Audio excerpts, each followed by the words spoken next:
শনিবার জার্মানির জ্যাকসেন অঙ্গরাজ্যের রিজা শহরে দেশটির চরম রক্ষণশীল ও উগ্র ডানপন্থী রাজনৈতিক দল অল্টারনেটিভ ফর ডয়েচল্যান্ড বা এএফডির দলীয় সভা ছিল। এই সভাকে ঘিরে শুধু সভাস্থলী নয়, বিভিন্ন শহরেও ছিল উত্তেজনা, ছিল পুলিশি নজরদারি, তল্লাশি ও অভিযান। এএফডির কর্মসূচির প্রতিবাদে সমাবেশ করেন বেশ কয়েকটি সংগঠনের কয়েক হাজার কর্মী। এ সময় তাদের সঙ্গে পুলিশের কয়েক দফা সংঘর্ষের ঘটনা ঘটে।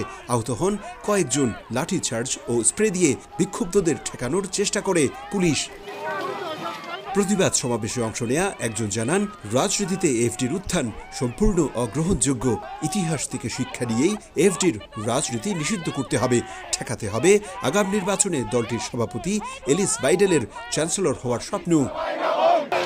এদিকে রাজধানী বার্লিনে দেশটির ক্ষমতাসীন দল সোশ্যাল ডেমোক্রেটিক পার্টি এসপিডির দলীয় সভায় রক্ষণশীল ও উগ্রবাদী রাজনৈতিক দলগুলোর বিরুদ্ধে এক হতে সবাইকে এগিয়ে আসার আহ্বান জানান জার্মান চ্যান্সেলর ওলাফ শলস।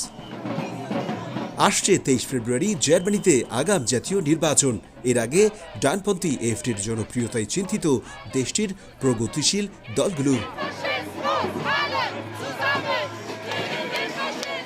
চলতি সপ্তাহে জার্মানির নানা জরিপ ও জনপ্রিয় পোলিশ ব্যারোমিটার বলছে, এই মুহূর্তে জার্মানিতে জাতীয় নির্বাচন হলে ক্ষমতাসীন শলসের অর্থাৎ এসপিডি পাবে মাত্র 14% ভোট, শরিক গ্রিন দল পাবে 15%, প্রধান বিরোধী দল অর্থাৎ সিডিউ এবং সিইউসও পাবে 30% ভোট।